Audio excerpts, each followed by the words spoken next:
سارا جہان، حج بھی رک جائے، عمرے بھی رک جائیں، نمازیں، کل دنیا ہی کافر ہو جائے ساری، اور سب اللہ میاں کو مل کے گالیاں دینے لگے، تو تیرے رب کی ذات کی حمد و ثنا میں مکھی پر برابر بھی اور سر برابر بھی کوئی کمی نہیں آنے والی، کوئی پریشانی نہیں۔ پتہ نہیں کن لوگوں کو یہ پریشانی، مجھے تو یقین جانے کوئی شے پریشانی، حتیٰ آپ سمجھ لیں سارے بندے بھی کافر ہو جائیں نا، تو بندوں کی سارے جو وجود ہے وہ بھی اللہ کی حمد و ثنا کرے۔ میں اس وقت بیٹھا، میرا وجود حمد و ثنا میں لگا ہوا ہے، میں چاہے اللہ کے خلاف تقریریں کرتا جاؤں، اللہ اللہ اللہ، یہاں پہ صوفی گھر کو ہو گیا نا، اور افاج جن کو کہتے ہیں عارف باللہ، جو اللہ سے تعلق رکھتے، وہ کہتا ہے دنیا میں کوئی شے اللہ کے وجود کے بغیر، اللہ کو مانے بغیر ایگزسٹ کر ہی نہیں سکتی، اور اللہ کو مانے گی بھی اور اللہ کی حمد و ثنا بھی کرے گی۔ آپ اس کا استعمال ہاتھ کا غلط کر رہے ہیں، لیکن یہ اللہ کی حمد و ثنا کر رہا ہے۔ یاد رکھیں جب آپ گناہ کر رہے ہوتے تو اس وقت یہ آپ کا ہاتھ ساتھ دے رہا ہوتا ہے، ایک ہی وقت میں آپ کے کہنے پہ گناہ کر رہا ہوتا ہے، لیکن اپنی مرضی سے یہ اللہ کی حمد و ثنا کر رہا ہوتا ہے۔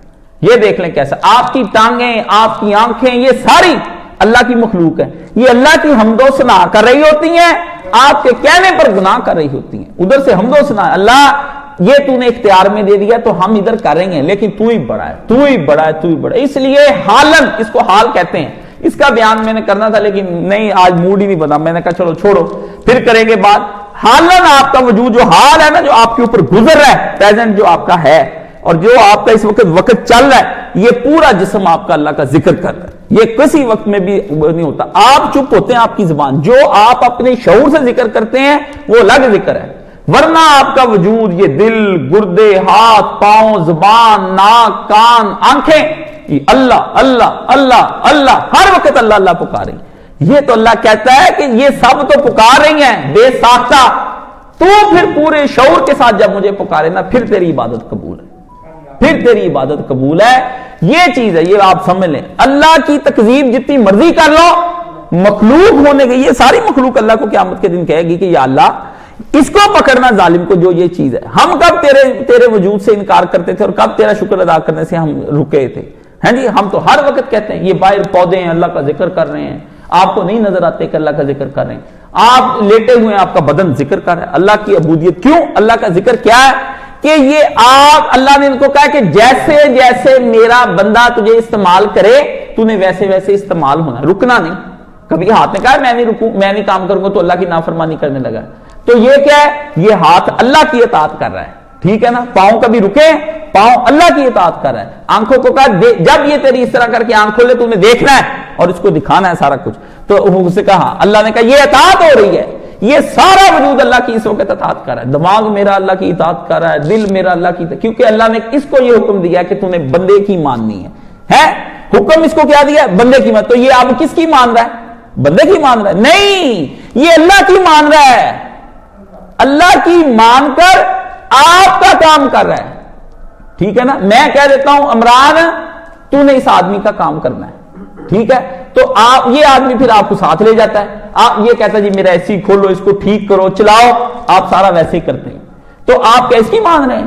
نہیں، آپ تو میری مان رہے ہیں، میری مان کر اس کی اطاعت میں آپ گئے ہیں، اس لیے آپ میری مان رہے ہیں۔ اسی طرح وجود جو ہے وہ اللہ تعالیٰ کا سارا وجود جو ہے وہ اللہ کی اطاعت میں لگا ہوا ہے، اور اللہ کی اطاعت کرنے کا نام ہی اللہ کی عبادت ہے، اللہ کی مان لینے کا نام ہی اللہ کی عبادت ہے۔ اس لیے یہ جو کہتے ہیں میرا جسم میری مرضی، اللہ اللہ اللہ، نہ تیرا جسم نہ تیری مرضی، جملے سے آپ دیکھ لیں، اللہ کا حکم اور اللہ کی مرضی، تو اس اللہ کے دیے ہوئے جسم کو اللہ نے اپنے غلام تیری اطاعت میں دے دیے، اور اب آگے تو اس کو اپنی مرضی سے گناہ کی طرف لے کر استعمال کرنے کی کوشش کر رہا ہے۔ مولانا مودودی رحمۃ اللہ علیہ نے لکھا ہے کہ یہ جسم جتنے بھی ہیں یہ اللہ کی امانت ہے، اس لیے آپ اپنے جسم کو، آپ کو کیوں شریعت نے کہا کہ اپنے آپ کو اذیت دینا گناہ ہے؟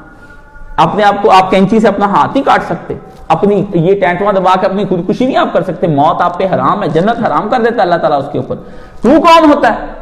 جب تک میں ان وجود کو تیری اطاعت میں رکھوں، تجھے بالکل نہیں چاہیے تو اپنے وجود کا کچھ کر سکے۔ اس لیے جو لوگ ٹیٹو بنواتے ہیں، جو اپنے جسم پہ زخم کروا لیتے ہیں، یہ اپنے جسم کو اذیتیں دیتے ہیں، یہ گناہ ہے۔